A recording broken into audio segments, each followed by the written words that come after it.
My name is Antonio, and I've been a professional artist in the concept art industry for about 7 years now, but I've only started to draw 9 years ago. Now, I know this video says that it's 10 years of experience in this amount of time, but I wanted to make the video now and I didn't want to wait till next year. So 10 years just makes for a better title, honestly. But I'm going to give you a lot of years of drawing experience into this one video, not necessarily about the technical side of drawing. I do plenty of that, but more about the concepts that will make you a better artist in general. Number one is you won't figure it out in the beginning, and you don't have to. You won't figure it out for a long time, actually, but you don't have to figure it out right away. I think a lot of the times when we start something, we get inspired by something, but the thing that inspires us in the beginning to pursue a career or just a hobby is not what we ultimately end up doing anyway. The inspiration is important because we get inspired by an artwork, a piece of drawing, or even an artist, but it's not like we should become that artist or strive to make the artwork that we're seeing. And sometimes a lot of artists, a lot of beginners get frustrated because that's exactly what they pursue. They see something, they want to do exactly that, and in their pursuit, they sort of lose their authenticity of what actually makes them good at drawing or makes them have fun with drawing. And because of that, you get demotivated and you stop doing art entirely. So that's the first thing. It's like you won't figure it out in the beginning, and you really don't have to figure it out in the beginning. The only thing that you need to keep in mind, and I talk about this in the other video,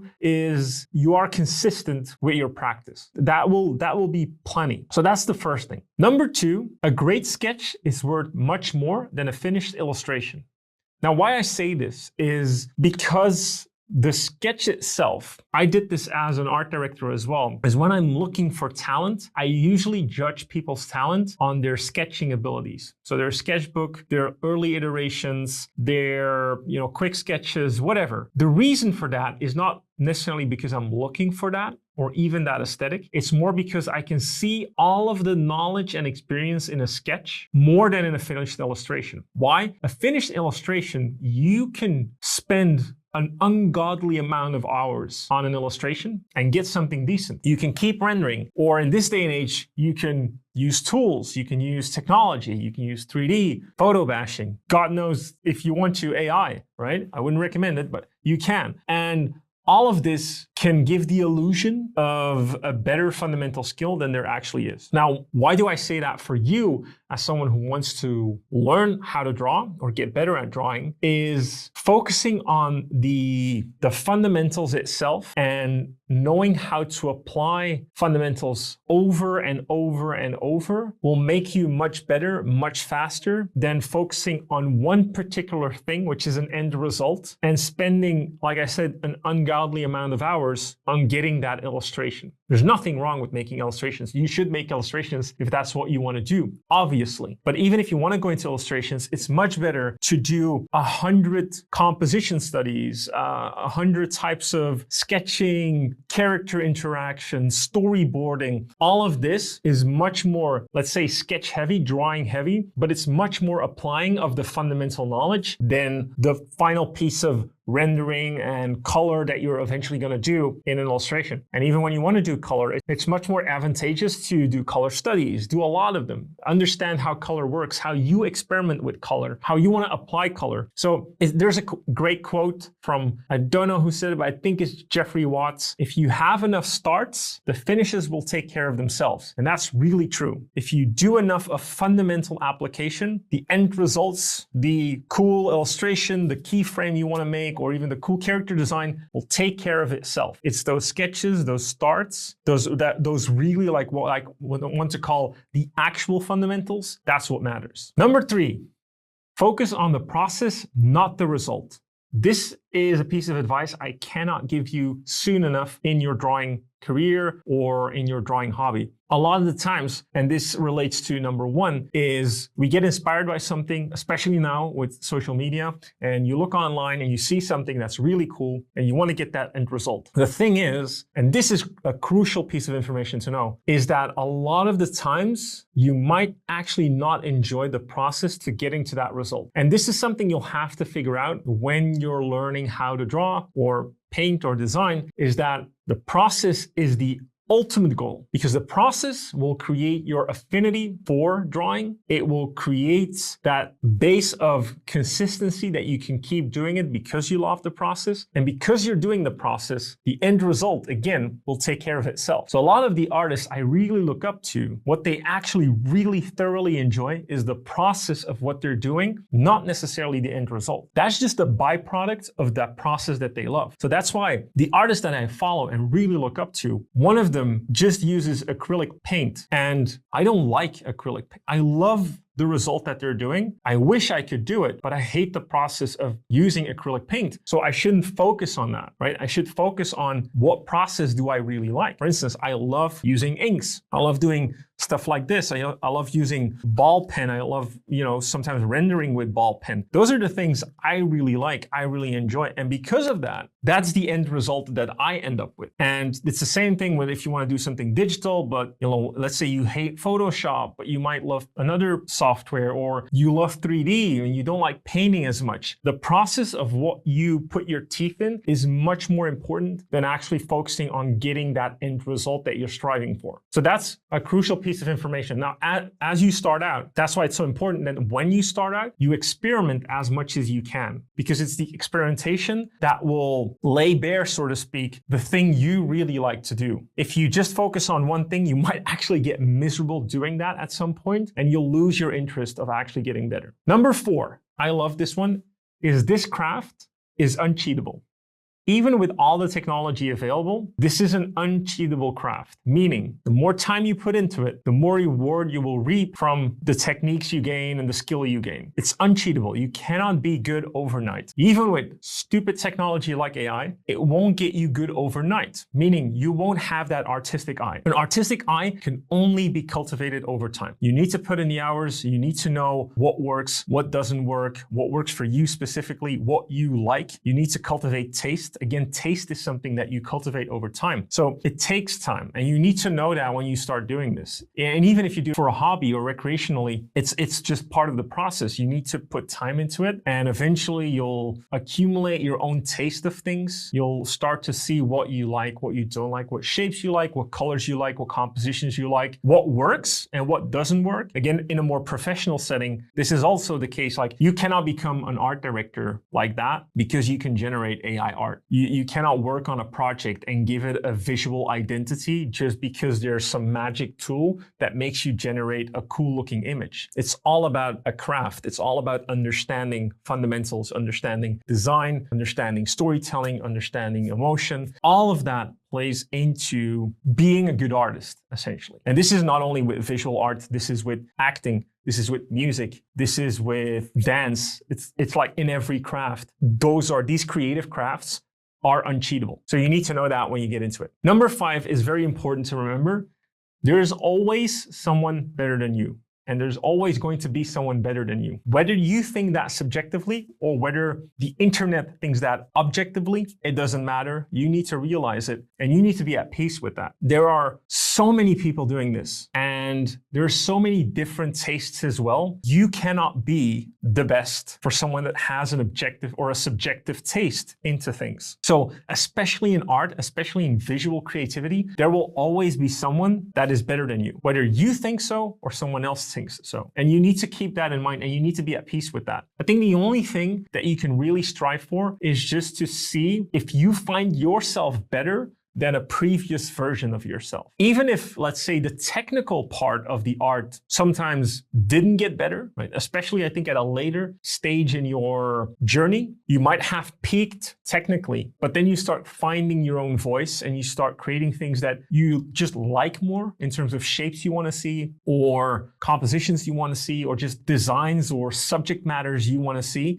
And you might actually draw them or paint them technically less accurate than you did before. You would still see a sense of progress, or you would still notice progress for yourself because of the fact that you've created your own voice. So what you should strive for is to see if you can see progress within your art over time. You shouldn't focus on what someone else is doing, because you don't know what their journey is, how long they've been doing it, how much longer than you they've been doing it. And even if they have haven't, doesn't matter because it's still subjective to someone else. So that's important. Number 6, don't avoid what inspires you. And the reason I say this is, or a lot of the times we get complacent. Again, like I said, this craft takes time. You cannot cheat it. That means you have to spend a lot of time into it. And sometimes when we spend a lot of time on things, we start to want to like cut corners a little bit, right? We do want to do this, or we don't want to do this, and that's fine. But let's say you want to get into animation. There's a couple of facts about animation that you need to know, right? One is animating characters, but also let's say something as silly as hands. You need to be able to draw hands and animate hands and simplify hands so well because they're a key vital part of animation. Let's say you suck at hands and you don't like it and you start cutting corners. What you're actually doing is you're avoiding the thing that inspires you. You want to get into animation, you want to make your characters come to life, but you're avoiding a weakness that you can actually improve just because of the fact that you're failing at it. And this can be very dangerous because it will lead to more frustration than actually just tackling the task at hand to tackle that weakness. Work on your weaknesses makes you much better and much faster. So don't avoid weaknesses that you need for the thing that inspires you. You need to keep that in mind. And related to that is number 7, which is stop doing the thing you think you should be doing. So again, in number 6, I'm saying start doing the things that inspire you, the weaknesses that you need to work on, but you need to stop doing the things you think you need to be doing. And this is a trap almost all beginner artists, especially the artists that want to start working into the industry, fall into. But even hobbyist artists, recreational artists in social media, I see this all the time. They start creating things that the algorithm rewards them for, or what they see other artists being rewarded for. And so what you start doing is you think, oh, I need to do that to gain popularity or even to get better. And that can be a dangerous trap very fast. What you should think about, again, is what inspires me and pursue that. Because you'll notice very fast that if you try to do something that you think you should be doing because of popularity, or because you think a game studio requires it, again, you're thinking about the end result and you're not thinking about the process of getting there. So again, you might roll into a process that you really don't like just to get that result of the thing you think you should be doing. And that's wrong. You'll get frustrated, you'll get demotivated, and you won't continue what you actually set out to love doing, which is drawing or painting. Doesn't really matter. Avoid that. Even if you're a professional or an aspiring professional and you're like, oh, I want to work for that studio, and they have seemingly a certain art style, then don't try to mimic that art style. Unless for a very, very specific reason that's like the art style that they need. But most of the time, that's not true. A game studio is always looking for fresh talent, fresh ideas, and people that are just inspired and passionate about their craft. And usually those are the people that love the process, not the end result. So keep that in mind. Number 8 is pretty self-explanatory. Consistency will always beat any tutorial, always. And consistency is hard. It's really hard. It's very boring. It's that thing that I said at the beginning, like sketching, having those starting. The finishes will take care of themselves. It's the starting part to be consistent in what you're doing. For me, this is also very hard at times. When I had my studio, or now when I have Artwod, it's very hard to still be drawing with all of the other responsibilities that I have, but I still try to keep in a daily or at least a weekly practice to upkeep my craft and to learn something new. Either do studies, follow some of the Artwod roadmap or workouts, just goof around. But essentially, I'm trying to be as consistent as I can. So if you can write down a schedule, again, don't try to grind 4 hours in one day and then do nothing the rest of the week. Try to be consistent, spread out across the week, 4 days, 7 days if you can muster it, right? Even if it's 10 minutes, but being consistent with that is much more important than trying to gain as much knowledge as you can from one tutorial, spend 8 hours working on that, applying that technique, whatever you learned, and then forgetting about it. Right? It's not going to help you. I talk about in the video where you suck at drawing, where do you start? I talk about this in depth, that if you're not consistent, you'll not fill that long-term memory of drawing. So in order to get something into your, like, in your actual hard drive, that short memory, that, you know, that RAM memory basically, that needs to get filled to a certain level. And you can only fill that with consistency, not with like one big lump of drawing and then nothing anymore, because you will just deplete the short-term memory and nothing will go into the hard drive. You need to be aware of that. You need to be aware of that in order to be consistent. And once you're aware of it, it's much easier to become consistent. It's no longer about, okay, what do I need to draw? It's just about the fact, like, I need to draw something today. Whether that is something you really need to learn, you know, like whatever it is we have here. So something as silly as, I still do this, right? When I create content for the Artwod roadmaps about how to break down complex objects, how to work with manipulation, how to draw a dwarf's head, but even how to deconstruct a dwarf's beard. It can be anything, right? It's all of the subjects at once. I don't really care about what it is. I care about the process of drawing. So I just like deconstructing things. But this for me, like this Frazetta study, it's all part of just being consistent. It's all part of just having fun with art, enjoying the process, and also teaching people at the same time, which is double rewarding. But for me, that's important to keep up with my consistency, and that will always beat anyone that's just trying to cheat, grind their way into it, because it's never going to work. Consistency is key. Number 9, you will get there faster if you limit something. Now, what do I mean by this is it'll be easier for you to focus on the things you need to focus on if you actually create focus. Meaning, focus means eliminating things that even though you want to do them, you don't do them for the sake of focus. So that means that, let's say for the next week or even the next month, the Inktober challenge is a great example of this. For the next month, all you do is use ink. What this will help you do is it will create a limitation, and therefore within that limitation, you can become creative again. So let's say you love drawing animals, but you've always dabbled in every medium. Sometimes you do it digitally, sometimes you do it in watercolor, sometimes you do it in ink, sometimes you do it with pencil. Nothing wrong with that. But if you only limit it to ink, you can start to think about, okay, how do I now use line weight?